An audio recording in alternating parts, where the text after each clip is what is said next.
تو انتخابات کے معاملے میں اسپیسیفکلی اگر آپ کہیں تو اس پہ تو تبصرہ بڑا جنرلائز کیا جا سکتا ہے کہ کون جیتے گا، کیا دکھ رہا ہے، جیسا کہ میں نے عرض کر دی، لیکن جنرلی بات کرنا درست نہیں ہے. یہ بات کرنا بہت ہی سادہ بات ہوگی کہ اس دفعہ انتخابات میں کون جیتے گا. اصل بات ہے گلگت بلتستان کے لوگ اپنی سیاسی شناخت کی جدوجہد میں لگے. انہیں وہ تمام حقوق حاصل نہیں ہیں جو باقی صوبوں کو حاصل ہیں. میں فی الحال انفراسٹرکچر، ہائیڈرو پاور، رائلٹی اور اس طرح کے ایشوز پہ تو جا ہی نہیں رہا. وہ تو اس صوبے کے لوگوں کے لیے لگژری ہیں. آپ یعنی بڑی میں اہم بات آپ کو بتانا چاہ رہا ہوں کہ یہ تمام اختیارات جس پہ ہم بات کرتے ہیں، جیسے NFC ایوارڈ کی بات ہوتی ہے، ہماری رائلٹی کی بات ہوتی ہے، ہماری معدنیات کی بات ہوتی ہے، تمام صوبے کرتے ہیں. وہ تو تب کرتے ہیں جب ان کی بنیادی حیثیت کو تسلیم کر لیا جائے. ان کی تو بنیادی حیثیت کو بھی تسلیم نہیں کیا. اور ایک بات پلیز مجھے اجازت دیجیے، اس کے اوپر سب سے بڑا آرگیومنٹ یہ دیا جاتا ہے کہ اگر ہم اس کے اسپیشل سٹیٹس کے ختم ہونے کے بعد اسے مکمل طور پہ صوبے کا درجہ دے دیتے ہیں، اگر الگ ریاست کا درجہ دیتے ہیں تو ڈیپ سٹیٹ یہ کہتی ہے کہ وہ اللہ نہ کرے وہ ایک ایسی پوزیشن میں چلا جائے کہ خدا نخواستہ کہیں ہمارا دشمن اس میں کام نہ کر لے اور ہم سے علیحدہ نہ کر لے. اور اگر ہم صوبہ بناتے ہیں تو انٹرنیشنل سٹیج کے اوپر ہمارا وہ کیس متاثر ہوتا ہے جس کے بنیاد پہ ہم یہ کہہ رہے ہیں کہ یہ اور مقبوضہ کا علاقہ جو ہے پورا آگے کرگل سرکریک سیکٹر جو ہے یہ سارا کا سارا متنازع علاقہ ہے. تو جب آپ نے صوبہ بنا لیا تو متنازع علاقہ کیسے؟ یہ اب بہت irrelevant بات ہو گئی ہے. کیوں؟ جب سے موڈی حکومت نے 370 ریز کیا اپنے مقبوضہ کشمیر سے، انڈین آکوپائڈ کشمیر سے، اس کے بعد وہ کسی ہی لجت سے کام نہیں لے رہے. انہیں کوئی مصالحت آڑے نہیں آ رہی، انہیں کوئی خوف لاحق نہیں ہے کہ ان کا کیس متاثر ہو جائے گا، کیونکہ وہ ایک قابض حکومت ہے، وہ ایک قابض اپنا فوج ہے. ان کو اس سے کوئی خوف لاحق نہیں ہے. وہ تو بڑی ایگریسولی اس کشمیر کو نہ صرف اپنا صوبہ بلکہ اسٹیٹ بلکہ میں بھی صوبہ بھی نہیں، اسے صوبے سے بھی ہٹ کے کسی ایک لارجر ٹیریٹری کا حصہ بنا دیں گرداسپور کے رستے سے. اس لیے ہمیں بھی پولیٹیکل ویل کا مظاہرہ کرنا ہوگا. میں ایک بڑی ہی ایک ایکسٹروورٹ بات کرنے جا رہا ہوں، شاید آپ اس سے قبل کبھی بھی یہ بات نہ ہوئی ہو. یا تو ہمت کیجئے، آزاد کشمیر کا حصہ بنا کے اسے ایک پوری ریاست کا اختیار دے دیجئے. کم از کم ان کو یونائٹڈ نیشنز کے چارٹر کے مطابق وہ بنیادی حقوق تو ملیں گے جو ایک شہری کو ملتے ہیں. جی بی کا یہ بہت پرانا مطالبہ ہے، حکمرانی کا بہت پرانا مطالبہ ہے. یا تو آپ یہ کر دیجئے، اور اگر آپ کے پاس یہ پولیٹیکل ویل نہیں ہے تو خدا را کم از کم انہیں صوبے کے حقوق تو دے دیجئے. 15 سال سے وہ کہہ رہے ہیں انہیں NFC میں حصہ مل جائے، انہیں ٹیکسیشن میں حصہ مل جائے، ان کی جو منرلز ہے اس کا رائلٹی مل جائے. کم از کم وہ اس لائن میں تو لگ جائے جس میں باقی صوبے لگے ہوئے ہیں. چلے انہیں مل رہا ہے نہیں مل رہا، باقی صوبوں کا کیا حال ہے وہ الگ ایک موضوع ہے، ہم اس پہ بات کریں گے. لیکن جو امپورٹنٹ بات یہ کہ آپ نے تو انہیں اس لائن سے ہی خارج کیا ہوا ہے، وہ اس لائن میں ہی نہیں ہے. تو ہمیں وفاق کو اور بحیثیت ریاست پاکستان کو پولیٹیکل ویل کا مظاہرہ کرنا ہوگا. اگر ہم اس خوف کا، وہ کسی نے بڑی زبردست بات کہی تھی کہ حیرت زدہ نہ ہو میری صورت کو دیکھ کر، میں مصلحت شناس ہوں بس اور کچھ نہیں. ان مصلحتوں کا شکار ہو کہ آپ وفاق اور وفاق کے زیر انتظام جو علاقے ان کو آپ کمزور کر رہے ہیں. بالکل. مصطفیٰ صاحب آپ کیا کہنا چاہیں گے؟ جس طرح سے انہوں نے کہا کہ ہماری جو ریاست ہے اس کو پولیٹیکل ول کا مظاہرہ کرتے ہوئے جی بی کو اس کے جو اختیارات ہیں وہ دینے چاہیے، تو آپ اس حوالے سے کیا کہیں گے؟ دیکھیے بہت شکریہ آپ کا. بلال عباسی صاحب نے بہت ہی تفصیل کے ساتھ جو بیان کیا ہے، گلگت بلتستان کی تاریخ بھی بیان کی ہے، اور ہمارے پاکستان میں جو ہماری پولیٹیکل جو انوالومنٹ ہے، اور خاص طور پہ ہمارے جو کشمیر گلگت بلتستان میں جو ہماری وفاق کی جو مداخلت ہے اس کو انہوں نے ایڈریس کیا. میں تھوڑی سی بات کو آگے بڑھاؤں گا کہ دیکھیں اس ٹائم گلگت بلتستان میں جو انتخابات ہونے جا رہے ہیں، 24 نشستوں پر تقریباً 403 امیدوار جو ہیں وہ اس ٹائم الیکشن میں کنٹیسٹ کر رہے ہیں، اور 131 سیاسی جماعتیں جو مختلف سیاسی جماعتیں ہیں، مگر اس میں مقابلہ جو ہو رہا ہے وہ 3 جماعتوں کا ہے. تحریک انصاف، کیونکہ تحریک انصاف نے 2020 میں بھاری اکثریت سے وہاں پر کامیاب ہوئی تھی، اور اس وقت تحریک انصاف کو لیول پلینگ فیلڈ نہیں دی جا رہی ہے.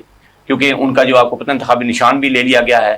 اور پیپلز پارٹی اور نون لیگ جو وفاق میں حکومت کا حصہ ہے. دیکھیں ابھی آپ بلال عباسی صاحب نے کہا کہ جو پیپلز پارٹی ہے وہ اس ٹائم حکومت کا حصہ ہے, مگر آپ دیکھیں گے بلاول بھٹو زرداری جو ہیں وہ اپنی ہر اسٹیٹمنٹ میں کہتے ہیں جی ہم حکومت کے تابع نہیں ہیں, ہمارے پاس آئینی عہدے ہیں, ہمارے صدر پاکستان آئینی عہدہ, ہمارے گورنر آئینی ہے, ہم وفاقی کابینہ میں بھی شامل نہیں, ہم کیبنٹ میں بھی شامل نہیں ہیں, ٹھیک ہے. مگر جب پاکستان میں غیر آئینی جب آئین پاس کرنا ہوتا ہے تو اس ٹائم بلاول بھٹو صاحب اور حکومت مل کے اس ملک میں آئین جو ہے وہ تبدیل کرتی ہے اپنے مفادات کے لیے. ابھی آپ دیکھیں کہ ابھی بجٹ سے پہلے یہ آئینی ترمیم کا فیصلہ کیا تھا کہ 28ویں ترمیم کرنی ہے, مگر وہ اس پر ڈیڈ لاک آیا. پیپلز پارٹی نے کہا کہ جی آئینی ترمیم جو ہے وہ بجٹ کے بعد آپ کریں, کیونکہ اس میں بھی صوبائی خود مختاری کا مسئلہ ہے. جیسے ابھی بلال عباسی صاحب نے کہا کہ ان کو گلگت بلتستان کے لوگوں کو جو حقوق جو ان کو نہیں دیے جا رہے, ان کے جو بنیادی یہی تو وفاق میں بھی یہی ہے. اب دیکھیں پیپلز پارٹی اور نون لیگ گلگت بلتستان میں دعوے ان کے دیکھیں کہ جی ہم آپ کو بجلی اتنی یونٹ دیں گے, ہم آپ کو اتنی دیں گے. پہلے وہ یہ بتائیں کہ انہوں نے وفاق میں کون سی دودھ اور شہر کی ندیاں بہا دی ہیں. وفاق میں تو جو استعمال دیکھیں پٹرول کے اوپر جو لیوی لے رہے ہیں, آپ دیکھیں جو ٹیکس لے رہے ہیں یہ عوام کے ساتھ, مہنگائی ہے, بجلی مہنگی ہے, سب چیزیں, اور وہاں یہ دعوے کر رہے ہیں. اس کی وجہ یہ کہ آپ دیکھیں جب انہوں نے گلگت بلتستان میں اپنا جلسہ کیا ہے تو انہوں نے اس جلسے میں امام خامنئی کی شہادت پر جو انہوں نے مذمت کی ہے, لبنان میں مسلمانوں کے پر جو ظلم و ستم ہوا اس کی مذمت کی ہے, اسرائیل کی جارحیت اور امریکہ کی جارحیت کی مذمت کی ہے. میرا سوال بلاول بھٹو زرداری سے بھی ہے, میرا ان معصوم گلگت بلتستان کے عوام سے بھی سوال ہے. آپ بلاول بھٹو زرداری سے یہ سوال ضرور کریں کہ جب امام خامنئی کو شہید کیا گیا تھا اور کالج میں بچیوں کو شہید کیا گیا تھا اور گلگت بلتستان میں احتجاج ہوا تھا, ان کے اوپر گولیاں چلائی گئی تھی, تشدد کیا گیا تھا, تو بلاول بھٹو صاحب نے اس ٹائم کیوں مذمت نہیں کی؟ انہوں نے پارلیمنٹ کے اندر کیوں قرارداد پیش نہیں کی؟ انہوں نے پارلیمنٹ میں آواز کیوں نہ اٹھائی؟ ایران کے حمایت میں کیوں نہ اٹھائی؟ میرا یہ سوال ہے کہ اب وہ ایک سیاسی کارڈ استعمال کر رہے ہیں اور وہاں کے لوگوں کو یہ تاثر دے رہے ہیں کہ ہم خامنئی کے ساتھ بھی, کیونکہ وہاں پر مسلکی ووٹ ہے, تشیع کا ووٹ ہے وہاں پر, تو اس لیے وہاں پر وہ جو مذہب کارڈ استعمال کریں بلاول بھٹو صاحب. اور آپ دیکھیں ان کا اس ہماری ملک کی جو پولیٹکس ہے, آپ اس کا دیکھیں کہ وفاق میں یہ اتحادی ہیں اور وہاں پر یہ وہی بات کر رہے ہیں جو ماضی میں کرتے تھے کہ ہم جناب پیٹ پھاڑ کے پیسے نکالیں گے, ہم ان کو چوکوں پہ لٹکائیں گے. وہاں پر بھی دونوں جماعتیں ایک دوسرے پہ الزام تراشیاں کر رہی ہیں. پیپلز پارٹی کہہ رہی ہے کہ جی نون لیگ جو ہے وہ الیکشن کمیشن کو وہ درخواست کر رہی ہے کہ جی وہ جو ہے اس ٹائم خلاف ورزی کریں, ان کے وزراء جا کے الیکشن کمپین چلا رہے ہیں جو غیر آئینی ہیں. تو مجھے بتائیں الیکشن کمیشن, جیسے بلال صاحب نے کہا کہ ہمارے ملک میں یا گلگت بلتستان میں, کشمیر میں جس کی حکومت ہوتی ہے نا وہاں پر وہی حکومت بنتی ہے. اور وہ عوام ووٹ کیوں دیتی ہے ان کو؟ وہ اس لیے دیتی ہے کہ وہاں کے عوام کو پتا کہ ہمارے مسائل وہی حل کر سکتا ہے جو وفاق میں جس کی حکومت ہوتی ہے. فنڈ ان کے پاس ہوتے ہیں, ان کی بھی مجبوری ہوتی ہے, اس لیے وہ انہی کو ووٹ دیتے ہیں. کشمیر میں بھی یہی ہے, گلگت بلتستان میں بھی یہی ہے. اب آپ دیکھیں کہ یہ جو پی ٹی آئی کے ساتھ جو کچھ ہو رہا ہے, آپ دیکھیں ان کے انتخابی نشان انہوں نے چھین لیا, ان کو وہ لیول پلینگ فیلڈ نہیں دے رہے, وہ انتخابی مہم نہیں چلا سکتے. جنید اکبر کو انہوں نے گرفتار کیا, ان کی بھی یہی شکایت ہے الیکشن کمیشن سے کہ جی یہاں پر جو ہے حکومتی جو ہے وفاقی وہ آ کے الیکشن کمپین چلا رہے ہیں, مگر الیکشن کمیشن بالکل اس پہ ایکشن نہیں لے رہی. کیوں کہ ہماری الیکشن کمیشن جب تک غیر جانبدار نہیں ہوگی نا, آپ یہاں پر بھی الیکشن کروا رہے ہیں, 100 الیکشن کرا رہے ہیں, گلگت بلتستان میں کرا لیں, پامیاب کشمیر میں کرا لیں, فری اینڈ فیئر الیکشن نہیں ہو سکتے. اور یہ میں آپ کو بتاؤں کہ پلانٹڈ الیکشن ہو رہا ہے, پلانٹڈ الیکشن ہے. کیوں کہ جو بلاول بھٹو زرداری ہیں, آصف علی زرداری ہیں, ان کی اسٹیبلشمنٹ کے ساتھ بھی, حکومت کے ساتھ بھی یہ ڈیل ہوئی ہے کہ اگر وہ 88ویں ترمیم میں ان کی حمایت کرتے ہیں تو ان کی یہ ڈیمانڈ ہے کہ جی کشمیر اور گلگت بلتستان کی حکومت پیپلز پارٹی کو دی جائے. تو یہ پولیٹیکل انجینئرنگ ہو رہی ہے یہاں پر بھی. جیسے پاکستان میں فارم 47 ہے تو گلگت بلتستان میں بھی مجھے فارم 47 ہوتا ہی نظر آ رہا ہے. اچھا بلال صاحب, آپ سے پوچھنا چاہوں گی, جس طرح سے آپ نے اس سے پہلے بات کی تھی این ایف سی ایوارڈ کے حوالے سے, تو این ایف سی سعد رفیق صاحب کا اگر ہم بیان سنیں تو انہوں نے کہا ہے کہ یہ جو گلگت بلتستان ہے اس کو این ایف سی ایوارڈ میں حصہ دینے کا مطالبہ انہوں نے کر دیا ہے. تو آپ کیا سمجھ رہے ہیں کہ یہ صرف انتخابی وعدہ ہے یا اس کے اوپر کوئی امپلیمنٹ بھی کیا جائے گا؟ کیونکہ اگر ہم نواز شریف صاحب کی بات کریں تو وہ بھی کہتے ہیں کہ ان کو جتنا عزیز پاکستان ہے اتنا ہی عزیز جی بی بھی ہے. تو آپ اس حوالے سے کیا کہیں گے؟ بہت دلچسپ بات آپ نے کہی نا. خواجہ سعد رفیق اور اس طرح کے لوگ جو مختلف جماعتوں نے رکھے ہوتے ہیں, I'm sorry مجھے یہ لفظ استعمال نہیں کرنا چاہیے لیکن چلیں, مختلف جماعتوں کا حصہ ہوتے ہیں, آپ مثال لے لیجئے تاریخ میں جہانگیر بدر ہوتے تھے پیپلز پارٹی میں، قمر زمان قاہرہ ہیں، اسی طرح رضا ربانی صاحب ہیں پیپلز پارٹی میں، خواجہ سعد رفیق مسلم لیگ میں، اس طرح کے اور نام بھی موجود رہے. یہ بہت معذرت کے ساتھ یہ ہمارے بھائی بھی ہیں، کچھ سے اچھے تعلقات بھی ہیں، کچھ لیڈر ہیں، نیشنل لیڈرز ہیں، لیکن مجھے کہنے دیجئے کہ جس طرح عموماً گھروں پہ یا گاڑیوں پہ ایک نئی گاڑی لے کے کچھ خاص ذہنیت کے لوگ اس کے اوپر ایک نظر وٹو کے طور پہ کوئی چیز لگا دیتے ہیں نا کہ اس کو نظر نہ لگے، یہ ہمارے دوستوں کا اس طرح کا کردار ہے. خواجہ صاحب بہت ایسی گفتگو کرتے ہیں کہ بندہ تھوڑی دیر کے لیے جو جمہوری سیاسی اپنا اس کا سفر کا ہم سفر ہو یا اس موضوع کا طالب علم ہو، وہ تھوڑی دیر کے لیے وہ شیک ہو جاتا ہے کہ اتنا زبردست اسٹیٹسمین، اتنا زبردست ڈیموکریٹ. لیکن مجھے اس پہ اجازت دیجئے کہ نقشب کا وہ شعر بڑا مشہور تھا کہ میرے پاس سے وہ گزرے، میرا حال تک نہ پوچھا، میں یہ کیسے مان لوں کہ وہ دور جا کے روئے. اور خواجہ صاحب سے میں یہ عرض کرنا چاہتا ہوں کہ آپ جس NFC کی بات کر رہے ہیں، گزشتہ لگ بھگ 30 سالوں سے آپ کی حکومت برسرے اقتدار ہے، اور آپ ون وے اور دی ادر اس حکومت کا حصہ بھی ہیں. یا تو آپ یہ کہہ لیجئے کہ بھائی میں نظریاتی طور پہ اس جماعت کے ساتھ ہوں لیکن اس جماعت میں کوئی میری سنتا نہیں ہے، پھر آپ کس حیثیت سے گلگت بلتستان میں جا کے یا کسی دوسری جگہ پہ جا کے جہاں انتخابات ہو رہے ہوں انتخابات ووٹ مانگ رہے ہیں اس پارٹی کے لیے جو آپ کی سنتا ہی نہیں ہے. اور اگر وہ آپ کی سنتے ہیں تو آپ کی جو تقریر ہے کیا اس کی سنوائی کہیں کسی کیبنٹ میں بھی ہے یا نہیں ہے؟ اس کی سنوائی کہیں کسی آپ کی جنرل کونسل میں بھی ہے یا نہیں ہے؟ اس کی سنوائی کیا آپ کے شریف خاندان کے جو طاقت کے گلیاروں میں بھی ہے یا نہیں ہے؟ ان کی کچن کیبنٹ میں بھی آپ کی سنوائی ہے یا نہیں ہے؟ اگر ہے تو آپ تو ایسے کئی ڈیموکریٹک بیانات دے چکے جو عمران خان کے حق میں تھے. بالکل آپ کئی ایسے بیانات دے چکے جس میں NFC کو حصہ دینے کی بات آپ کر رہے ہیں گلگت بلتستان کے اندر. تو خدا را یہ دھوکے بازی چھوڑ دیجئے. I'm sorry to say this but this is truth. آپ یہ دھوکے بازی چھوڑ دیجئے اور ضرورت نہیں ہے لوگوں کی آنکھوں میں دھول جھونکنے کی. اگر پولیٹیکل انجینئرنگ آپ نے کرنی ہے تو پھر تو آپ کچھ بھی کر لیجئے، لیکن حقیقت میں آپ کو یہ خبر دینا چاہتا ہوں، ایک نوشتہ دیوار سنانا چاہتا ہوں، آپ کو نظر نہیں آ رہا کہ اب جو جنریشن جس نے ووٹ دینا ہے نا گلگت بلتستان میں بلکہ انٹائر پاکستان میں، وہ اس طرح کی باتوں سے قطعاً متاثر ہونے کے لیے نہیں ہے.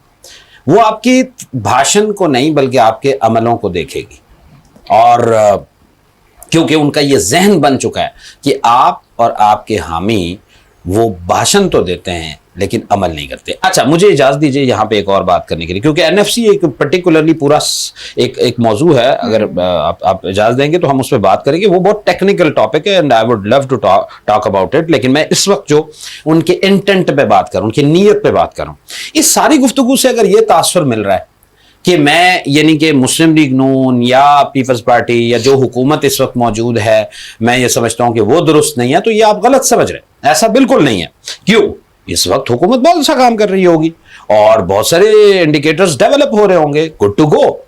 بٹ جو سوال میں کھڑا کر رہا ہوں وہ یہ ہے کہ آپ یہ جو نورا کشتی والا ماحول ہے، یہ جو فیک پالیٹکس والا ماحول ہے، یہ جو فیک بیانات والا ماحول ہے، اس ماحول کو ختم کیجئے. یہ آپ کی اپنی پولیٹیکل نرسری کو تباہ کر رہے ہیں. میں قطعی طور پہ نہ مسلم لیگ نون کا حامی ہوں، نہ میں تحریک انصاف کا حامی ہوں. میں صرف ایک گڈ گورننس والی ریاستی حکومت کا حامی ہوں. ہمارے ہاں تو جب بھی انتخابات ہوتے ہیں اسی طرح سنہرے خواب دکھائے جاتے ہیں. کتنی ایبسولوٹلی. اب اس میں مجھے اگر آپ اجازت دیں تو میں ایک بریف سا تبصرہ کر دوں.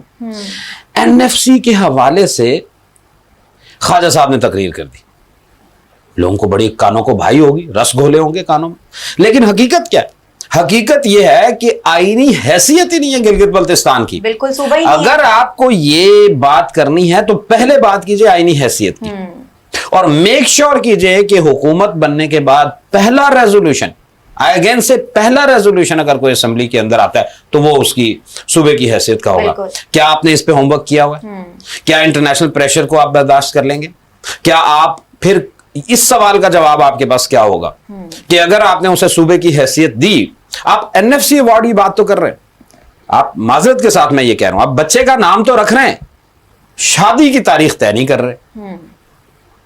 این ایف سی ایوارڈ تو آپ تب دے سکیں گے نا جب وہ صوبہ ہوگا, صوبہ تو تب بنا سکیں گے نا جب آئین کے اندر یہ ترمیم آپ لے کر آئیں گے, اور کشمیر کو سوری گلگت بلتستان کو آپ جو ہے وہ صوبوں کی فہرست میں شامل کریں گے. تو سوال تو یہ بھی کھڑا ہوگا کہ جب آپ صوبوں کی فہرست میں اسے شامل کریں گے تو انٹرنیشنل سطح کے اوپر, بین الاقوامی سطح پر جو ہمیشہ سے آپ کی پارٹی کا یہ موقف رہا ہے کہ ہمارا کیس کمزور ہو جائے گا متنازع علاقے کا, اس سوال کا کیا جواب ہوگا؟ تو دھول مت جھونکیے گا نئی نسل کی آنکھوں. اچھا مصطفیٰ صاحب, آپ سے پوچھنا چاہوں گی کہ اگر ہم پاکستان پیپلز پارٹی کی بات کریں تو سندھ پر ان کی اجارہ داری ہے, سندھ کو پیپلز پارٹی کا صوبہ کہا جاتا ہے, اور ان کا ایک اہم نعرہ ہے روٹی کپڑا اور مکان. اب گلگت بلتستان کے حوالے سے بھی بلاول صاحب بہت سارے دعوے کر رہے ہیں حق ملکیت کے, حق حکمرانی کے, حق روزگار کے. تو اگر ہم سندھ کی بات کریں تو سندھ میں ابھی تک انہوں نے کوئی خاص کام نہیں کیا. وہاں پر اگر ہم رائٹ ناؤ سچویشن دیکھیں تو وہاں پر پانی کا اتنا بڑا بحران ہے کہ وہاں جو ہمارے جو سندھ کی عوام ہے ان کو پینے کا صاف پانی نہیں مل رہا, ان کو استعمال کے لیے صاف پانی نہیں مل رہا. وہاں ٹینکر مافیا اتنا سرگرم ہو گیا ہے کہ وہ ہزاروں کی تعداد میں ہزاروں روپے بٹورتے ہوئے ایک ٹینکر وہاں پر بیچ رہے ہیں. تو جب یہ سندھ کو اپنے کنٹرول میں نہیں رکھ سکے, سندھ میں مسائل کو حل نہیں کر سکے, تو جی بی میں جا کر یہ کیا کریں گے, کیا کہیں گے اس حوالے سے؟ جہاں تک دوسری آپ نے بات کی ہے پانی کا مسئلہ اور صحت کا مسئلہ, دیکھیں اب یہ ابھی بات کی ہے بلال صاحب نے این ایف سی ایوارڈ کی. آپ کو پتا ہے کہ یہ این ایف سی ایوارڈ ہے, اس پر بڑا ڈیڈ لاک ہے.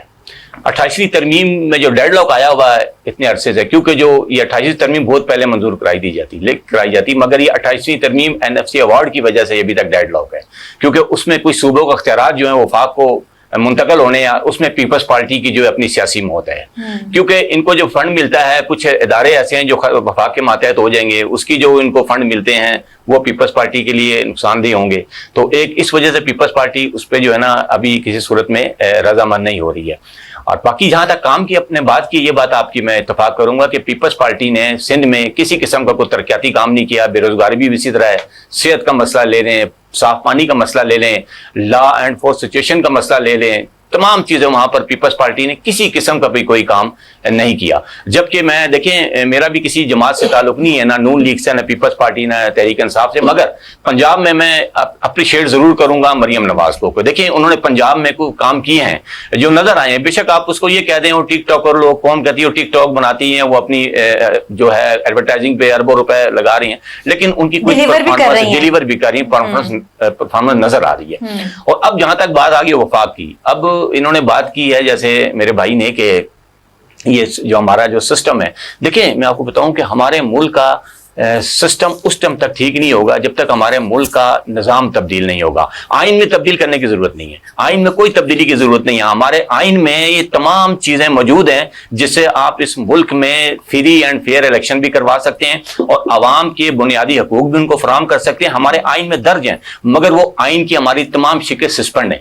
جب تک آپ اس کو اپلائی نہیں کریں گے نا, اس ٹائم تک آپ ڈیلیور نہیں کر سکتے. آئین کا آرٹیکل 62-63 ہے, آئین کا آرٹیکل 38 ہے, آئین کا آرٹیکل 1 to 40 جو ہے وہ تمام عوام کے بنیادی حقوق مہیا کرتا ہے. مجھے بتائیں کیا ہماری قومی اسمبلی, ہمارے جو حکمران ہے, کیا اس پہ امپلیمنٹ کر رہے ہیں؟ آئین تو ہمارا بہت اچھا ہے, ہمارا آئین اسلامی دفعات سے منسلک ہے, آئین نے تمام حقوق دیے, مگر اس کو اپلائی کون کرے؟ اپلائی کرنے کی ضرورت ہے. آپ اس ملک میں 100 الیکشن کرا لیں, گلگت بلتستان میں الیکشن کرا لیں, کشمیر میں کرا لیں, چینج نہیں آ سکتی. عوام کو ان کے حقوق نہیں مل سکتے, ان کے مسائل حل نہیں ہو سکتے. کیوں؟ جب تک آپ جو آئین میں دی ہوئی شرائط ہیں آپ ان کو عمل درآمد نہیں کرتے, اس ٹائم تک آپ تبدیلی نہیں کر سکتے. عوام کو شعور بیدار کرنا پڑے گا, ہمیں برادری سسٹم سے باہر آنا پڑے گا, ہمیں جاگیردارانہ سرمایہ دارانہ وڈیرے سسٹم سے باہر آنا پڑے گا. اس کے بعد آپ اس ملک میں یا آپ کسی بھی صوبے میں چینج دیکھ سکتے ہیں, اس کے علاوہ اس ملک میں چینج تبدیلی نہیں آ سکتی. جی ناظرین, ہماری گفتگو چل رہی ہے اور اس کا سلسلہ ہم جاری رکھیں گے اور بڑھتے ہیں بلال صاحب کی طرف. بلال صاحب, آپ سے پوچھنا چاہوں گی کہ اب بجٹ آنے والا ہے. پہلے بجٹ کا یہ تھا کہ جی 5 جون کو آئے گا, اس حوالے سے قومی اسمبلی میں اس کا اجلاس بھی بلایا گیا تھا, لیکن پھر اس کی تاریخ ایکسٹینڈ کر دی گئی ہے. آپ اس آنے والے بجٹ کو کس نظر سے دیکھتے ہیں کہ کیا یہ بجٹ عوام دوست ہوگا یا اب بھی یہ ہوشربا مہنگائی کا طوفان اپنے ساتھ لے کر آئے گا؟ ہاں یہ سوال تو بڑا، اس سوال کا جواب مختصر تو یہ ہے کہ I have better expectations with budget. Budget کے ساتھ مجھے بڑی اچھی امیدیں وابستہ ہیں، اور میرے پاس اور اختیار ہی کیا ہے سوائے امیدیں وابستہ کرنے کا. یہ میں اپنی بات کر رہا ہوں، میں سے مراد پاکستان کا عام آدمی، اس کے پاس اور اختیار ہے ہی کیا. وہ صرف اس بیچارے کے پاس، اس بیچاری کے پاس ایک ہی تو اختیار ہے کہ وہ ہر آنے والے بجٹ کے ساتھ اچھی امیدیں وابستہ کرے. وہ الگ بات ہے کہ ہر دفعہ اس کی امیدوں کا قتل ہوتا ہے. ہاں ان کا بالکل، ان کا ایک بہیمانہ قتل ہوتا ہے. میں بجٹ کے اوپر، میں اس بجٹ پہ تو یہ میں نے ایک مختصر تبصرہ کر دیا، لیکن مجھے اجازت دیجیے، اگین یہی بات ہے کہ جب کوئی پولیٹیکل یا اس طرح کی ڈیولپمنٹ کی بات ہوتی ہے تو میں لوگوں کو کھینچ کے پیچھے لاتا ہوں کہ بھائی فنڈامنٹلز پہ آئیے، فاؤنڈیشنز پہ آئیے. پرابلم وہاں کھڑی ہے، آپ انہیں پرابلم کو چھت میں ڈھونڈ رہے ہیں، پرابلم فرش میں ہے. دراصل میں آپ کو بتاؤں، گراس روٹ لیول سے کام کرنے کی ضرورت ہے. ایگزیکٹلی. اب پرابلم کیا ہے میں آپ کو بتاتا ہوں. بجٹ جو ہے، ایک کانسٹیٹیوشن میں بجٹ کا ایک پروسیس ہے، اور وہ پروسیس کیا ہے کہ میں اس کو سمپلیفائڈ طریقے سے اگر بتاؤں تو بجٹ کا پروسیس یہ ہے کہ جب انیشیل بجٹ ایلوکیشنز ہوتی ہیں، جی ڈی پی میں آپ ہیلتھ کو یہ دے رہے ہیں، ڈیفنس کو یہ دے رہے ہیں، ایجوکیشن کو یہ دے رہے ہیں، انفراسٹرکچر کو یہ دے رہے ہیں، انفارمیشن ٹیکنالوجی کو یہ دے رہے ہیں، پرائمری ہیلتھ کو یہ دے رہے ہیں، سیکنڈری ہیلتھ کو یہ دے رہے ہیں، صوبوں کو یہ دے رہے ہیں، مختلف مدات میں ڈیفنس پرچیز کو یہ دے رہے ہیں. آپ نے کسی سیکٹر کو سبسڈی دینی ہے تو اتنی دینی ہے، آپ نے ایکسپورٹ پہ اتنا رکھنا ہے، آپ نے امپورٹ پہ اتنا رکھنا ہے. ان ساری چیزوں کی جب ایلوکیشنز ہوتی ہیں تو یہ تمام بنیادی ایلوکیشنز بھی اور اہداف بھی، میں اس کو سادہ کر کے میں چاہتا ہوں کہ لوگ اس کو انڈرسٹینڈ کریں کہ بنیادی ایلوکیشنز بڑے تمام سیگمنٹس میں کتنے کتنے پیسے، کتنی رقم رکھی گئی ہے یہ بھی، اور پھر اپنا جو اہداف رکھے گئے کلیکشن کے اس کو بھی ایک پورا ڈاکیومنٹ بناتے. وہ ڈاکیومنٹ بنا کے اور اپنے اہداف اس میں شامل کر کے تمام ممبران پارلیمنٹ کو، لگ بھگ 300 کے قریب جو لوگ ہیں، ان کو تقسیم کی جاتی ہیں کاپیاں. اب منتھ ارلیئر، ایک مہینہ قبل کم و بیش انہیں مل جانی چاہیے. اس کے بعد ڈیلیبریشن ہوتی ہے، پارٹی کی سطح پہ ہوتی ہے، ممبران پرائیویٹ سطح پہ اس پہ ڈیلیبریٹ کرتے ہیں، اس پہ ڈسکشنز ہوتی ہیں. ایک سٹیج پہ یہ پبلک ڈسکورس میں کے لیے بھی بھیجا جانا چاہیے بیفور دی بجٹ سیشن. اس کے بعد جب آپ اس بجٹ کا مطالعہ ممبران پارلیمنٹ جو کہ پاکستان کے لوگوں کی نمائندگی کر رہے ہیں سو کالڈ، وہ جب یہ کر لیتے ہیں، پبلک ڈسکورس میں آ جاتی ہے چیز، میڈیا پہ مباحث ہو جاتے ہیں، مذاکرے ہو جاتے ہیں، اس کے بعد کچھ ریکمنڈیشنز کی بنیاد پہ پارلیمان کا اجلاس منعقد ہونا چاہیے. جو یہ کانسٹیٹیوشنل پروسیس میں آپ کو بتا رہا ہوں، میں اپنی خواہش نہیں بتا رہا. اس کے بعد ان تمام تجاویز کو پارلیمان کے اندر زیر بحث آنا چاہیے، اور اس کی بنیاد پہ ڈسکشن کے بعد ایک فائنل ڈاکیومنٹ بننا چاہیے. پھر اس کے اوپر ووٹنگ ہونی چاہیے. نا اس پہ ووٹنگ ہو، فائنلی اس پہ ووٹنگ ہو. کیونکہ ظاہری بات ہے جو پارٹی برسر حکومت ہے وہ جب اس کو یہ اختیار حاصل ہے کہ اپوزیشن اگر اس کی جو امینڈمنٹس آپ نے لی ہیں وہ آپ نے نہیں شامل کی بجٹ کے اندر، تو بھی وہ اس بجٹ کو امپلیمنٹ کرے، اس لیے فائنلی اس کی ووٹنگ ہوتی ہے. یہاں کیا ہوتا ہے، اجازت دیجیے مجھے، آج میں دعوے سے ایک بات کہنے لگا. آپ پارلیمان میں سروے کروا لیجیے، میں بہت محتاط بات کروں، 30% پارلیمنٹ کے ممبران نے بجٹ کاپی کو چھوا بھی نہیں ہوگا. اوکے، یہ تو ایک میں نے آپ کو تناسب بتا دیا. اب دوسرا تناسب سنیے. پورے پارلیمان میں 10%، 100 میں سے 10، میں بڑا نمبر بتا رہا ہوں، 10% ایسے ممبران ہوں گے جنہوں نے بجٹ ڈاکیومنٹ کو تفصیل سے شاید اسے پڑھا ہو، اور کچھ نہیں تو سیکٹری سے پڑھوا کے اس کی سمری دیکھ لی ہو. ٹھیک ہے، یعنی کہ اگر 300 ممبران ہیں تو 30 ممبران سے اوپر ایسے ممبران نہیں ہیں جنہوں نے بجٹ ڈاکیومنٹ کو پڑھا ہو. ایسی صورتحال میں ہم کیا ہی توقع کر لیں گے اس بجٹ سے، کیا ہی توقع کر لیں گے اس کی امپلیمنٹیشن سے، اور کیا ہی توقع کر لیں گے اس میں مقررہ اہداف سے کہ وہ حاصل ہو جائیں گے. یہ تو ایک بجٹ پروسیس کے اوپر میں نے آپ سے بات کی. بجٹ جو ہے، جہاں سے میں نے بات شروع کی تھی اب یہ بجٹ کا پروسیس تو ہو گیا وائلیٹ, اس کو تو کچھ حیثیت ہی نہیں دی گئی اس پروسیس کو جو کانسٹیٹیوشن نے ہمیں بتایا ہوا ہے. اب آ جائیں, چلیے جی پروسیس سارا کا سارا وائلیٹ ہونے کے بعد بجٹ پارلیمان میں آ گیا, تو اس سے میری توقعات یہ ہیں کہ موجودہ حکومت کے لیے, میں بہت پیرانوئڈ نہیں ہو رہا کہ میں ان کو کوئی کریڈٹ نہیں دینا چاہتا, ایسی بات نہیں ہے, لیکن حقیقت بیان کر رہا ہوں, وہ یہ موجودہ حکومت کے لیے اس کے علاوہ کوئی راہ نجات ہے ہی نہیں کہ وہ بجٹ میں ریلیف دے.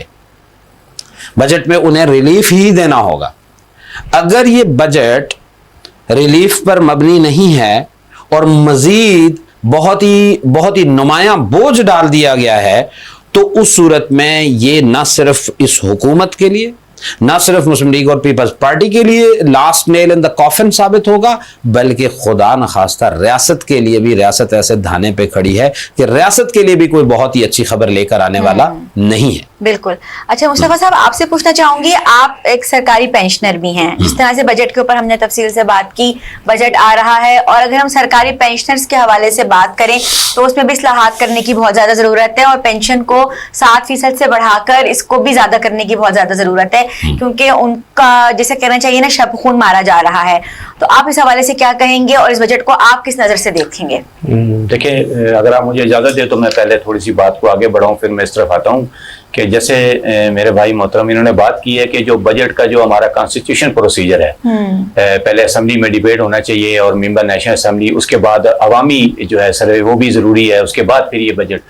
دیکھیے پہلی بات تو یہ ہے کہ ہماری اسمبلی میں ڈیبیٹ کون کرے؟ ڈیبیٹ ممبر نیشنل اسمبلی وہ کریں گے جو انگوٹھا لگانے والے ہیں, ان پڑھ ایم این اے, ان پڑھ منسٹر, جو جن کو یقین کریں کہ ان کی آپ دیکھیں کہ اس ٹائم پاکستان کو, ریاست پاکستان کو چلانے والے بیوروکریٹس ہیں. یہ جتنی بھی پاکستان میں بجٹ بنتا ہے, اسمبلیاں بنتی ہیں, یہ تو صرف منسٹر جو ہیں یہ تو صرف دستخط کرنے کے لیے ہیں, کیونکہ ان کو تو انگوٹھا چھاپ ہے, ان کو پتہ کچھ نہیں ہے. اب جو انہوں نے بالکل صحیح بات کی ہے, یہ پارلیمنٹ میں اس کو ڈیبیٹ ہونا چاہیے مہینے پہلے, اور جو کاپی کی یہ بات کر رہے ہیں نا, یہ کاپی انہوں نے ابھی پرنٹڈ بھی نہیں ہوئے کہ یہ پارلیمنٹ کے ممبران کو کیا دیں گے. یہ ابھی تو وہ ہمارے وزیر خزانہ جو امپورٹڈ ہیں, جو آئی ایم ایف سے آئے ہیں, وہ تو ابھی تک انہوں نے جناب اس کو کاپیوں کو ڈسٹریبیوٹ بھی نہیں کیا ہوگا. ابھی تو ویسے خفیہ ہے, جیسے کوئی مسودہ ہوتا ہے نا, خفیہ طور پر رکھا جاتا ہے. اور یہ کب ہوتا ہے ڈسکس؟ جب بجٹ قومی اسمبلی میں پیش ہونے لگتا ہے اور وزیر خزانہ جو ہے نا بجٹ سپیچ کرنے لگتے ہیں, تو 2 گھنٹے پہلے کابینہ کا اجلاس ہوتا ہے اور وہ وفاقی کابینہ اس بجٹ کو پاس کرتی ہے. اور پاس کرنے والے کون ہوتے ہیں؟ جو حکومت کے کابینہ کے ممبر ہوتے ہیں. اس میں آپ کو پتہ ہے کیوں میں پیپلز پارٹی تو خیر وہ کابینہ کا ایسا نہیں ہے, مگر آئینی عہدے تو ان کے پاس ہیں. تو بلاول بھٹو کی بغیر مشاورت کے بجٹ پاس ہو ہی نہیں سکتا, نہ بجٹ پاس ہوگا, کیونکہ ابھی جو بجٹ کی تاریخ تبدیل ہوئی ہے اس کی تو وجہ خیر گلگت بلتستان کے انتخابات بھی تھے, تمام لوگ وہاں پر مصروف ہیں. اس کی پس پردہ کچھ اور بھی محرکات ہے جس کی وجہ سے اس کو ڈیلے کیا گیا. یہ بات تو کلیئر ہو گئی کہ جی یہ اب آگے عوام کے ریلیف کی بات. دیکھیں عوام کی ریلیف, پہلے تو ہم کہتے تھے کہ جی مہنگائی کے تناسب سے عوام کو جو ہے نا جو ہے وہ مہیا کیا جائے. اب تو مہنگائی کے تناسب کے ساتھ ساتھ پٹرول کے تناسب سے بھی اب عوام کو ریلیف دینا پڑ جائے گا. آپ دیکھیں پٹرول کہاں چلا گیا, ٹھیک ہے, بجلی, گیس, اور ہمارا جو بجٹ ہے آئی ایم ایف کے بغیر بنتا نہیں ہے. یہاں سرکاری ملازمین کی تنخواہیں بڑھانی ہو, آئی ایم ایف سے مشاورت کرنی ہے. پینشنر کی پینشن بڑھانی ہو, آئی ایم ایف سے مشاورت کرنی ہے. بجلی کے بل آپ نے بڑھانے, آئی ایم ایف سے مشاورت کرنی ہے. آئی ایم ایف کے بغیر, کسی آئی ایم ایف کے مشاورت کے آپ اپنے ملک کا بجٹ پیش ہی نہیں کر سکتے, عوام کو آپ ریلیف ہی نہیں دے سکتے. ہاں ایک طبقہ ایسا ہے جس کو بغیر آئی ایم ایف کی منظوری کا ریلیف دے سکتے. وہ کون سا طبقہ ہے؟ وہ ہمارے ملک کا اشرافیہ ہے, ہمارے ملک کا بیوروکریٹس ہے, ہمارے ملک کا پولیٹیشین ہے. ایم این اے کی تنخواہیں بڑھانی ہو, کوئی آئی ایم ایف کی مشاورت کی ضرورت نہیں ہے. ایم پی اے کی بڑھانی ہو, کوئی مشاورت کی ضرورت نہیں ہے. آپ مراد یا آپ کا طبقہ ریٹائرمنٹ کے بعد جو آپ ان کو مراد جن کو دیتے ہیں, کوئی مشاورت کی ضرورت نہیں ہے. مشاورت عوام کے لیے ہے صرف, ٹھیک ہے. اور یہ جو بجٹ ہے مجھے نہیں لگ رہا کہ یہ عوامی بجٹ ہوگا. یہ آئی ایم ایف دوست بجٹ مجھے ماضی کی طرح نظر آ رہا ہے. دیکھیں 2025 میں پینشنرز کی پینشن میں 7% اضافہ کیا گیا سر. دیکھیں میں جب آ رہا تھا آج, تو میرے آج آنے کا مقصد بھی اس پروگرام میں یہ تھا کہ آپ یقین کریں کہ مجھے بیواؤں نے, ریٹائر بزرگ پینشنروں نے کہا کہ آج آپ نے ہماری آواز اٹھانی ہے. اس ملک میں پولیٹکس پر بھی بات ہوتی ہے, گلگت بلتستان پہ بھی بات ہو رہی ہے, کشمیر پہ بھی ہو رہی ہے, آپ بلاول زرداری کو بھی ڈسکس کر رہے ہیں, آپ نون لیگ کو بھی ڈسکس کر رہے ہیں, لیکن عوام کہاں پہ ہے؟ میرا سوال ہے کہ پاکستان کی 24-25 کروڑ عوام, محروم عوام, جو اپنے بنیادی سہولیات سے جو اس ٹائم بیچاری جو محروم ہے, جن کے پاس 3 وقت کی روٹی نہیں ہے, جن کے پاس, یقین کریں کہ ایسے ایسے گھرانے میں آپ کو دکھاؤں, آپ سوچ نہیں سکتے. مجھے بتائیں ان کے حالات ہزار کب ٹھیک کریں گے؟ آپ کہتے ہیں کہ بہت اچھا بجٹ ہوگا, ٹیکسز کم لگیں گے, حکومت اچھا بجٹ دے سکتی ہے. مجھے بتائیں, اب میں یہاں پر معذرت کے ساتھ, آپ یہ نہیں کہیے گا کہ میں اسلامک ٹچ دے رہا ہوں, لیکن میں یہ بتانا چاہتا ہوں کیونکہ پاکستان کا آئین جو ہے اس کا پری ایمبل جو یہی ہے کہ پاکستان کا جو آئین اور قانون ہے وہ اسلامی قوانین کے تحت ہوگا اور اسلام کے اور شرع کے ماتحت ہوگا. ٹھیک ہے, اس لیے مثال دے رہا ہوں. جب آقا صلی اللہ علیہ وسلم نے ریاست مدینہ کا قائم کیا تو آپ نے عقائد فرض نہیں کیے, نماز, روزہ, حج, زکوٰۃ فرض نہیں کیے مدینہ کے لوگوں پر. سب سے پہلے جو کیا معاشی استحکام دیا, اکانومی اسٹیبلٹی دی. آپ نے امیر کے مال میں غریب کو شریک کیا, اس کے بعد آپ نے جو ہے باقی عقائد فرض کیے, اس کے بعد ہماری ایک ریاست قائم ہوئی تھی. دیکھیں, جس ملک میں آپ جب تک معاشی استحکام نہیں دیں گے نا, وہ ملک کبھی بھی ترقی نہیں کر سکتا. نہ وہاں پر جمہوریت آ سکتی ہے, نہ وہاں پر آئین اور قانون رہ سکتا. اس ملک میں آئین قانون تو ہے نہیں ہے. آپ دیکھیں ہماری عدالتیں جو ہیں, کیا آپ کہہ سکتے ہیں ہماری عدالتیں آزاد ہیں؟ آج دیکھیں وہ جو گجرانوالا میں واقعہ ہوا تھا, جو ریپ کیس ہوا تھا, آج 2021 میں وہ ہوا تھا کیس. 2025 میں جا کے ہائی کورٹ نے اس انسداد دہشت گردی کی عدالت کے فیصلے کو برقرار رکھا ہے. میرا سوال یہ ہے کہ ہمارے ملک میں اگر قانون, آئین, عدلیہ آزاد ہوتی, یہ 6 مہینے میں اس کا فیصلہ ہونا چاہیے تھا. آج 5-6 سال ہو گئے ہیں اس کا فیصلہ ہو رہا ہے. اب وہ جو ملزم سپریم کورٹ میں جائیں گے, جب سپریم کورٹ میں جائیں گے تو اس وقت حالات کچھ اور ہو جائیں گے. وہ سپریم کورٹ سے فیصلہ ان کا کالعدم قرار دے کے ہائی کورٹ کا اکثر کیسز میں ہوتا ہے, ان کو سائے موت جو ہے وہ عمر قید میں تبدیل کر دیتی ہے, وہ بری ہو کے آ جاتے ہیں. اور اس طرح جرائم پیشہ لوگ جو دوبارہ سے, اس کے پیچھے مافیا ہوتا ہے. اب میں سوری معذرت کے ساتھ میں اصل پوائنٹ پہ آتا ہوں کہ جو پینشنر ہیں, دیکھیں اس ٹائم جو پینشنر ہیں ان بیچاروں کو 7% دی گئی. سرکاری ملازمین کے میں خلاف نہیں ہوں, سرکاری ملازمین جو ہیں وہ بھی ہمارے بھائی ہیں, لیکن ان کو سب سے زیادہ بینیفٹ دیا گیا حکومت کے دور میں, ماضی میں بھی ان کو دیا گیا, ان کے اسکیئر ریوائز کیے گئے, ان کو جو ہے ان کے جو سیکریٹریٹ الاؤنس بھی ان کو دیا گیا, ان کو اور بھی بہت سارے بینیفٹ دیے گئے. مگر پینشنر جو ہے وہ بیچارہ محروم طبقہ رہا ہے. نہ اس کے میڈیکل میں اضافہ ہوتا ہے, نہ اس کی پینشن میں مہنگائی کے تناسب سے اضافہ ہوتا ہے, نہ اس کے بیوی بچوں کے لیے کوئی سہولیات ہیں. یقین کریں کہ اب جو ان پینشن اصلاحات کی ہیں 2025 میں, اس میں گریجویٹی جو ہے وہ 35% ملتی تھی, اس کو انہوں نے 25% پہ لے آئی ہیں. اور جو بیوہ ہوتی تھی اس کو تاحیات جو پینشن ملتی تھی, اب اس کو پینشن کو 10 سال کر دی ہے. مجھے بتائیں 10 سال کے بعد وہ بیوہ کیا کرے گی؟ وہ بھیک مانگے گی یا کیا کرے گی؟ یہ میں پوچھتا ہوں حکومت سے. آپ جو پینشنر کو جو آپ دے رہے ہیں پینشن, آپ بھیک اور خیرات نہیں دے رہے. یہ دیکھیں, ہم نے کوئی IMF سے قرضہ لے کے نہیں کھایا ہوا. IMF کا قرضہ آپ لوگوں نے اور آپ کے خاندانوں نے کھایا ہے. آپ اس سے پڑھ رہے ہیں, سرے محل آپ کے IMF کے قرضے سے ہیں, آپ لندن فلیٹ جو ہیں وہ IMF کے قرضوں سے ہیں. اس ملک میں جو آپ کر رہے ہیں جو کچھ بھی, یہ IMF کے قرضے آپ نے لیے, یہ عوام نے نہیں لیے. ہمارا جو پیسہ ہے یہ ہمارا حق ہے. ہماری 65% جو گریجویٹی آپ کے پاس ڈپازٹ ہے, آپ ہمیں اس میں سے دیتے ہیں. ہم آپ کے اسٹیک ہولڈر ہیں. آپ پینشنر کے پیسوں سے اس ملک کی معیشت چلا رہے ہیں, آپ ہمیں خیرات نہیں دے رہے. لہٰذا میرا مطالبہ ہے حکومت سے کہ آپ 100% اضافہ کریں پینشن میں, میڈیکل الاؤنس میں اضافہ کریں, ریٹائر ملازمین کے بچوں کو آپ ملازمت بھی دیں, اور پینشن اصلاحات آپ واپس کریں. 70A کا قانون اس کو بحال کریں, کیونکہ 70A کا قانون ایک تھا کہ اگر کوئی دوران سروس کس کی ڈیتھ ہوتی تھی سرکاری ملازمین کی, اس کے بچے کو ملازمت دی جاتی تھی. یہ قانون ختم کر دیا, اور یہ قانون ختم بھی ہماری سپریم کورٹ نے کیا تھا. انہوں نے کہا جی آئین کا کانسٹیٹیوشن جو ہے 27 یہ کہتا ہے کہ جی سلیکشن میرٹ ہونا چاہیے. مجھے بتایا میرٹ یہاں پہ کہاں پہ ہے؟ ٹھیک ہے, آپ کے آئین میں درج ہے کہ آپ یہاں پر کوٹا سسٹم ہوتا ہے. سندھ, پنجاب, اسلام آباد, KP کے یہ کوٹا ہے, کوٹا سسٹم پہ اپوائنٹمنٹ کرتے ہیں. اگر آپ اس ملک میں آرٹیکل 27 کی آپ چاہتے ہیں کہ اس پہ امپلیمنٹ ہو, تو پورے ملک میں میرٹ سسٹم رائج کیوں نہیں کر دیتے؟ آپ ختم کریں, آپ کوٹا سسٹم, آپ میرٹ سسٹم پہ اپوائنٹمنٹ کریں, بات ختم ہو جاتی. آئین پہ تو تبھی عمل درآمد ہوگا نا. تو پینشنر کے ساتھ سراسر زیادتی ہے. تو حکومت سے ہمارا مطالبہ ہے کہ دیکھیں پینشن بزرگ بیمار ہیں, آپ وہ بیچارے نہ پروٹیسٹ کر سکتے ہیں. عقیقہ پاکستان جو ہے اس ٹائم وہ پروٹیسٹ کر رہی ہے, لیکن عقیقہ پاکستان اور جو رحمان باجوہ صاحب ہیں ان کی حکومت کے ساتھ سیٹلمنٹ ہے. دیکھیں حکومت نے جو ان کی کمیٹی بنی ہے رانا ثناء اللہ صاحب کی اور طارق فتح چودھری صاحب کی, انہوں نے عقیقہ پاکستان کے رحمان باجوہ صاحب کو کہا ہوا ہے کہ ہم سرکاری ملازمین کو ریلیف دیں گے, آپ پینشنرز کی بات نہ کریں, آپ اپنی بات کریں. لہذا پینشن کا کوئی والی وارث نہیں ہے, وہ بیچارے پروٹیسٹ نہیں کر سکتے, بزرگ لوگ ہیں. نہ وہ ڈنڈے کھا سکتے ہیں، نہ شیلنگ کھا سکتے ہیں، نہ آنسو گیس کھا سکتے ہیں، نہ وہ روڈوں پہ آ سکتے ہیں. اور ہماری حکومت جو ہے میرا خیال ہے 88ویں ترمیم میں ایک آئین اور میرا خیال ہے ان کو پاس کر دینا چاہیے کہ جس نے عوام نے اپنا حق لینا ہے نا، آئینی حق لینا ہے، وہ ڈنڈے بھی کھائے گا، وہ شیلنگ بھی برداشت کرے گا، وہ جیل بھی جائے گا، پھر ہم اس کے مطالبات تسلیم کریں گے. اگر پرامن طریقے سے آپ بات کریں ہم آپ کے مطالبات تسلیم نہیں کریں گے. میرا خیال ہے کہ آئین میں یہ بھی آپ ترمیم کر دیں، ورنہ میں آپ کو بتا دوں کہ پینشنر کو کچھ بھی نہیں دیا جا رہا، آپ محرومی کا شکار رہیں گے. اور سب سے بڑا ایک اور میرا مطالبہ حکومت سے کہ جو یہ ریٹائرڈ پینشنرز ہوتے ہیں یا سرکاری ملازمین ہوتے ہیں ان کا ری ایمبرسمنٹ کا قانون ختم ہونا چاہیے. دیکھیں ری ایمبرسمنٹ کیا ہوتا ہے؟ جب کوئی سرکاری ملازم بیمار ہوتا ہے وہ پیمز میں جاتا ہے یا پولی کلینک میں جاتا ہے یا AFIC میں جاتا ہے جو انٹائٹل ہوتے ہیں ان کے ہاسپٹل. اب ایک بیچارہ غریب آدمی ہے، اس کو ہارٹ اٹیک ہو گیا، وہ جاتا ہے پیمز میں. سب سے پہلے پیمز والے اس کو کہتے ہیں کہ جی آپ کی اینجیوگرافی ہوگی. اب اینجیوگرافی جو وہ 35-40 ہزار روپے مانگتے ہیں، وہ اسی ٹائم کہتے ہیں آپ ڈپازٹ کروائیں. مجھے بتائیں کہ ایک سرکاری ملازم غریب آدمی، اس کے پاس اس ٹائم کئی ایسے میں نے لوگ دیکھے ہیں میڈم ان کے پاس 40 ہزار نہیں ہوتے کہ اینجیوگرافی کے اسے پیسے دے دیں. پھر کیا ہوتا ہے؟ پھر وہ ڈاکٹر جب لے جاتا ہے نا ان کو آپریشن تھیٹر میں اینجیوگرافی کے بعد، ہمارے ڈاکٹر تو کسائی ہیں نا، انہوں نے اسٹینڈ ایسے جیب میں رکھے ہوتے ہیں جیسے آپ نے سمیں رکھی ہوئی ہیں. وہ باہر آ کے لواکین کو کیا کہتے ہیں کہ جی آپ کے پیشنٹ کو 4 اسٹینڈ ڈلنے یا 3 اسٹینڈ ڈلنے، فوری طور پہ یا 4-5 لاکھ روپے کا بندوبست کریں. فوری کریں نہیں تو یہ حالت بڑی خطرے میں. اب وہ کیا کرتے ہیں؟ وہ چندہ اکٹھا شروع کر دیتے ہیں. وہ کوئی رشتہ دار کو فون کرتا ہے خدا کے لیے اس ٹائم یہ پوزیشن آپ کچھ پیسے دے دیں. وہ بیچارہ 4-5 لاکھ روپے اکٹھے کر کے ڈاکٹروں کو کسائیوں کی جیب میں دیتا ہے تو اس بیچارے کے اسٹینڈ ڈلتے ہیں، اس کی جان بچتی ہے. حکومت کو چاہیے کہ ری ایمبرسمنٹ کا قانون ختم کریں. کوئی پیشنٹ بیمار ہوتا ہے ہاسپٹل جاتا ہے، جو اس کی ٹریٹمنٹ ہو جو اخراجات ہو حکومت ڈائریکٹ پیسے دے. وہ ہاسپٹل حکومت کے اگریمنٹ ہونا چاہیے کہ آپ فل فور آپ مریض کی جان بچائیں، اس کے بعد جو ہے نا حکومت جانے اور ان کے ادارہ جانے. اس قانون میں ترمیم ہونی چاہیے.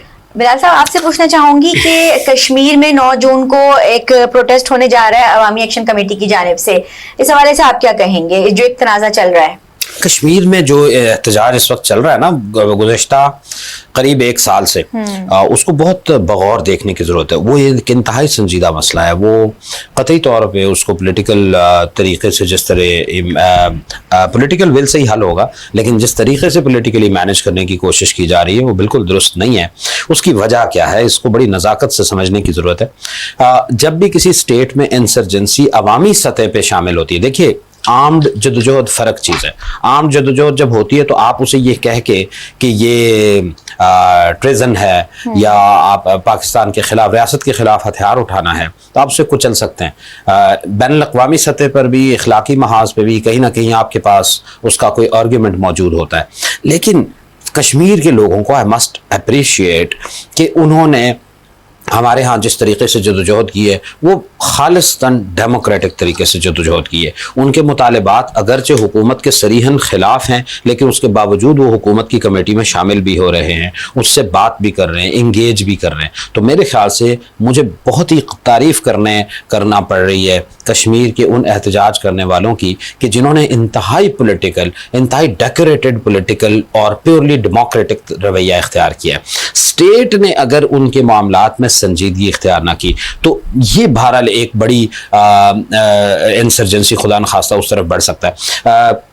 ان کے جو مطالبات ہیں عوامی ایکشن کمیٹی کے، اس کے اوپر تفصیل سے بات کی جا سکتی ہے. اس میں بہت ساری چیزیں ایسی ہیں جن پہ عمل کیا جانا چاہیے، بہت ساری چیزیں ایسی ہیں جن پہ عمل نہیں کیا جا سکتا. مثال کے طور پہ جو مہاجرین کی نشستوں کے لیے ان کا جو موقف ہے وہ بہرحال درست نہیں ہے. اگین میں یہی کہوں گا کہ ہمارا ایک پورا کا پورا ایک نیریٹو ہے جو کشمیر کو لے کر ہے، اور اس نیریٹو کو نقصان پہنچتا ہے اگر ہم مہاجرین کی نشستیں ختم کر دیتے ہیں. تو اس طرح سے ضروری نہیں ہے کہ عوامی ایکشن کمیٹی کے تمام مطالبات کو مانا جائے، لیکن یہ بات بالکل درست ہے کہ اگر عوامی ایکشن کمیٹی کے احتجاجوں کو سنجیدہ لے کر اور کشادہ دلی سے ان کے مطالبات کو سن کر پولیٹیکل ول کے ساتھ اگر سارٹ آؤٹ نہیں کیا جاتا تو اس صورت میں آنے والے جو حالات ہیں اس کی ذمہ دار یقیناً ہمارے حکومت بھی ہوگی، ریاست بھی ہوگی اور لا انفورسمنٹ کے ادارے بھی ہوں گے. مصطفیٰ صاحب آپ بھی مختصر بتائیں، پروگرام کے وقت ختم ہونے والا ہے، آپ اس حوالے سے کیا کہیں گے؟ دیکھیں جو یہ مہاجرین کی جو 12 نشستوں کا مسئلہ ہے نا، یہ 1974 کا جو وری آئین بنا تھا آزاد کشمیر کا، یہ 12 نشستیں ان کو اس کے تحت دی گئی تھی. اس کے تحت یہ ابھی تک ان کا وہ آئین، کیونکہ کشمیر کا جو آئین عبوری ہے ابھی تک چلا آ رہا ہے، وہ اس میں کوئی ترمیم یا امنڈمنٹ نہیں کی گئی. اچھا، یہ 12 نشستیں کن لوگوں کو دی گئی؟ یہ وہ لوگ ہیں جو 1947 میں مقبوضہ کشمیر کے وہ یعنی جو ہجرت کر کے پاکستان آ گئے، پاکستان مختلف شہروں میں آ گئے، راول پنڈی، لاہور، ان شہروں میں آ گئے. اچھا ان کو یہاں پر وہ نشستیں دی گئی ہیں. تو یہ جو مسئلہ عوامی ایکشن کمیٹی نے اٹھایا کہ یہ 12 نشستیں جو ہیں اس کو ختم کیا جائے. اچھا یہ کانسٹیٹیوشنل معاملہ ہے اور اس کو بڑے اچھے طریقے سے ہینڈل کیا ہے جو ان کے صدر ہیں جو آزاد جموں کشمیر کے جو لطیف اکبر صاحب ہیں، انہوں نے سپریم کورٹ میں اس پر جو ہے ریفرنس دائر کر دیا ہے اور سپریم کورٹ نے ابھی کچھ دیر پہلے اس ریفرنس کو منظور کرتے ہوئے، کیونکہ یہ تو ایک عبوری آئین ہے، اس میں کوئی یا تو آئین پارلیمنٹ ان کی قانون ساز اسمبلی جو وہ تبدیل کر سکتی ہے، یا سپریم کورٹ اس میں جو ریفرنس فائل کیا وہ صرف اس میں اپنی انٹرپریٹیشن دے سکتی ہے سپریم کورٹ کہ آیا ان نشستوں کو ختم کر سکتے ہیں یا نہیں کر سکتے ہیں، اس میں کیا ان سے انہوں نے تشریح مانگی ہے سپریم کورٹ سے. ایک تو یہ اچھا اب یہ جو 12 سیٹیں ہیں نا، یہ اصل وجہ میں بتاؤں کیا، یہ 12 سیٹیں ایسے ہی ہیں جیسے ہمارے ملک میں ایم کیو ایم کراچی میں متحدہ قومی موومنٹ. آپ دیکھیں جب ہمارے ادھر وفاق میں بھی حکومت سازی ہوتی ہے نا تو یہی ایم کیو ایم کے سیٹوں سے حکومت بنتی ہے. ٹھیک ہے، ان کو شامل کیا جاتا ہے تو وہ حکومت بنا سکتا ہے. سیم کشمیر میں بھی یہی پوزیشن ہے اور یہ اس کا بینیفٹ ملتا ہے پیپلز پارٹی کو اور نون لیگ کو. جب وہ دیکھتے ہیں کہ ہماری وہاں پر حکومت سازی نہیں ہو رہی تو یہ جو 12 سیٹیں نا مہاجرین کی، یہ سیٹیں جو ہیں ان سیٹوں کے ذریعے حکومت سازی کی جاتی ہے. تو اصل مسئلہ یہ جو عوامی ایکشن کمیٹی جو ہے اس لیے انہوں نے ان کے تحفظات ہیں اس پہ.